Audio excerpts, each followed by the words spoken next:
Hello everyone, welcome back to my YouTube channel nursing notes. और आज की इस वीडियो में बात करेंगे हम वाइटल साइन का जो टॉपिक था हमारा सेकेंड। फर्स्ट हमने पढ़ा पल्स, सेकेंड पढ़ेंगे रेस्पायरेशन।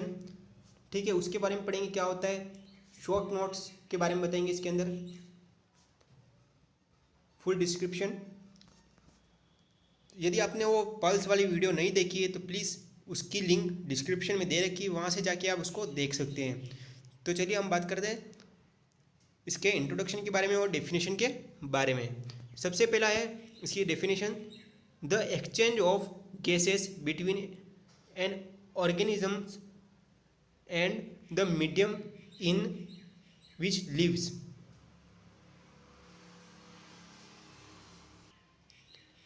मतलब कि एक्सचेंज ऑफ गैसेस मतलब गैसेस का मतलब आदान प्रदान होना, मतलब ऑर्गेनिजम्स जो होते हैं हमारे टिश्यू हो गए, सेल्स हो गए और भी हमारे जो ऑर्गन्स वगैरह हो गए, उससे लेके लिव्स मतलब उनको प्रोवाइड करना ऑक्सीजन को, ठीक है, और वहाँ से वापस रिटर्न लेना। तो इस प्रोसेस को हम कहेंगे रेस्पायरेशन।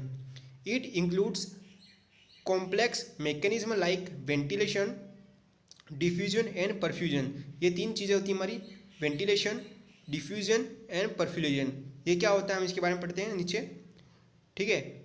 सबसे पहला है वेंटिलेशन यानी breathing. The act of inhaling breathing, या इनहेल करना उसको कहेंगे हम ब्रीथिंग इन, यानी इनहेलिंग का अर्थ क्या होता है, आप श्वास को अंदर लोगे उसको कहेंगे हम इनहेलिंग, ठीक है, breathing in. And exhaling out, breathing क्या आउट करना, जो एयर है उसको बाहर निकालना शरीर से, उसको कहेंगे हम एक्सहेलेशन, ठीक है। तो इस ये था हमारा वेंटिलेशन, नॉर्मल इसका टर्म होता है ब्रीथिंग का। अब बात करेंगे डिफ्यूजन। डिफ्यूजन क्या होता है, gas exchange between alveoli and blood. Alveoli से ब्लड में जो चेंजेस होते हैं ब्लड गैसेस के, उसको कहेंगे हम डिफ्यूजन। तो ये था डिफ्यूजन। अब परफ्यूजन। परफ्यूजन क्या होता है, gas exchange between blood and body tissue. इसके अंदर क्या होगा, ब्लड से बॉडी टिश्यू में एक्सचेंज होगा।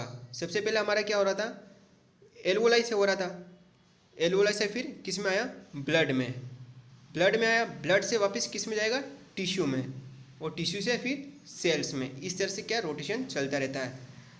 एल्वोलाई हुआ, एल्वोलाई से फिर एक्सचेंज होगा किस में, जो आपकी जो एयर है ऑक्सीजन वो किस में जाएगी, ब्लड में जाएगी, ब्लड से फिर क्या है वो टिश्यू वगैरह में ट्रांसफ़र होगी। तो ये था हमारा रेस्पायरेशन का सिस्टम, डिफ्यूजन, परफ्यूजन और वेंटिलेशन का, ठीक है। अब नॉर्मल रेस्पायरेशन रेट पढ़ते हैं। नॉर्मल रेस्पायरेशन रेट क्या होती है, एट बर्थ, यानी जो बर्थ होता है न्यू बॉर्न बेबी, उस टाइम कितनी होती है, 30 से 40 ब्रीथ पर मिनट। आपको ये जो है वैल्यू वो लगानी है, ब्रीथ पर मिनट, ठीक है। 30 से 40 ब्रीथ पर मिनट किया कब होती है, at birth time. Adolescent, adolescent मतलब किशोर अवस्था जो होती है हमारी, उस अवस्था में 12 से 18 के बीच में जो एज होती है उसको कहते हैं हम एडोलसेंट। उस कंडीशन में कितनी जो रेस्पायरेशन रेट होती है, 20 मतलब 20 breathe per minute, breathing per minute भी कह सकते हैं, ठीक है। अब एडल्ट, एडल्ट की बात करें तो एडल्ट में कितनी होती है, 12 से 20 ब्रीथ पर मिनट, ठीक है। इसकी हम काउंट करेंगे 12 से 20 ब्रीथ पर मिनट। और ओल्ड एज, ओल्ड एज में कितनी होगी, 10 से 24 breathe per minute. Old age में क्या होती है, 10 से 24 के बीच में काउंट करेंगे तो हम उसको नॉर्मल काउंट करेंगे। ये सभी नॉर्मल वैल्यूज है, ठीक है।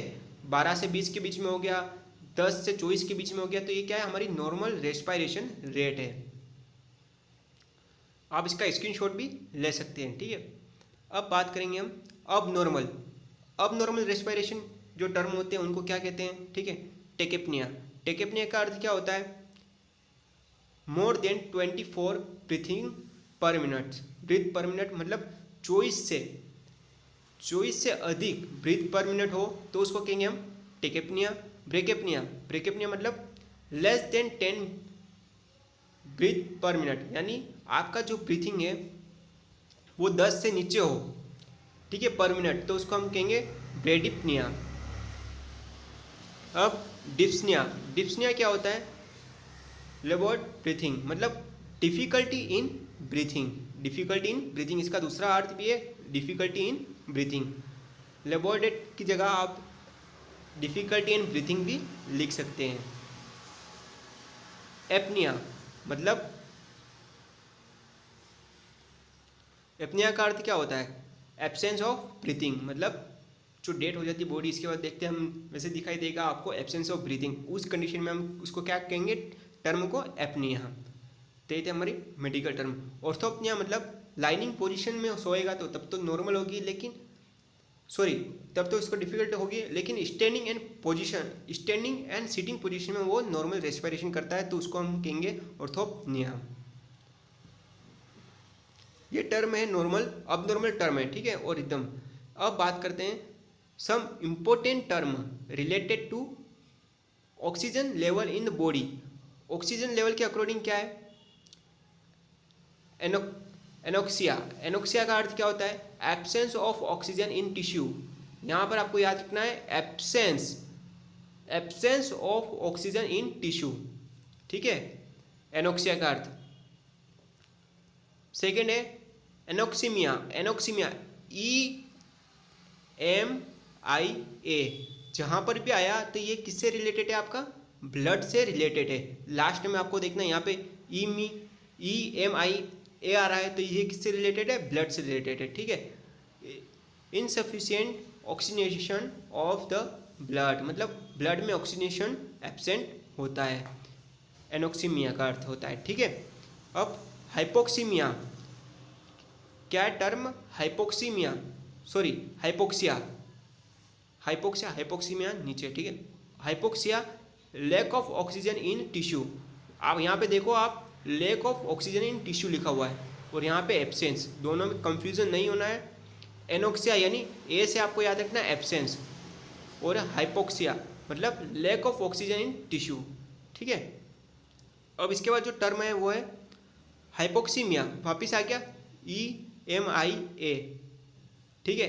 EMIA किससे रिलेटेड है? ब्लड से रिलेटेड है, तो इसके अंदर क्या हो गया? लैक ऑफ, तो इधर हो गया, तो इधर हो गया हमारा हाइपोक्सिया, ठीक है, lack of oxygen in tissue, and hypoxaemia lack of oxygen in blood. आपको ये दोनों आपको याद रखने हैं, ठीक है। अब बात करते हैं हम साइनोसिस। साइनोसिस क्या होता है? ब्लूइश डिसकलरेशन ऑफ स्किन, मतलब स्किन का क्या है? ब्लू कलर हो जाना। किस वजह से स्किन का ब्लू कलरेशन हो जाता है? क्योंकि जो हमारे जो कैपिलरीज होते हैं वहाँ तक ऑक्सीजन नहीं पहुँच पाता है, ठीक है, ब्लड में ऑक्सीजन नहीं पहुँच पाता है, उस वजह से क्या है, जो हमारे टिश्यू है और उसका जो कलर है, मतलब स्किन का कलर ब्लूइश होने लगता है। तो ये था हमारा साइनोसिस।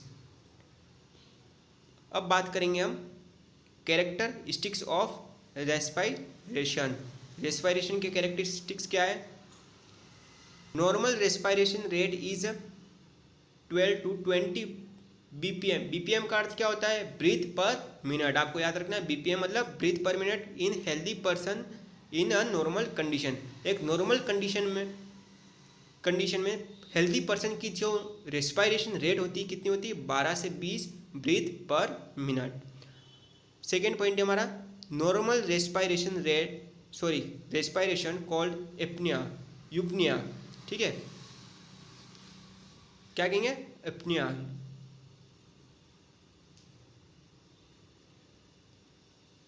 रेशियो, अब बात करेंगे हम क्या रेशियो होता है हार्ट एंड रेस्पिरेशन के बीच में। Ratio of respiration and heart beats in a healthy person, कितना रेशियो होता है? आपको याद रखना है, एग्जामिनर पूछ ले या फिर एग्जाम में पूछ ले कि रेशियो कितना होता है, जीएनएम वालों, ठीक है, एमसीक्यूज की तरह क्वेश्चन आते हैं। Heart and respiration and heart rate की बीट के बीच में, हेल्दी पर्सन के बीच में रेशियो कितना होता है? 1:4, यानी आपका एक रेस्पिरेशन ले रहा है तो आपकी कितनी हार्ट बीट होगी? 4, ठीक है, ऐसे आपको याद रखना है। Respiration centre situated in the medulla oblongata, आपका जो सेंटर होता है रेस्पिरेशन का, रेस्पिरेटरी का, वो कहाँ होता है? मेडुला ऑब्लोंगेटा का, ठीक है, उसके अंदर होता है। तो ये था हमारा कैरेक्टरिस्टिक्स ऑफ रेस्पायरेशन।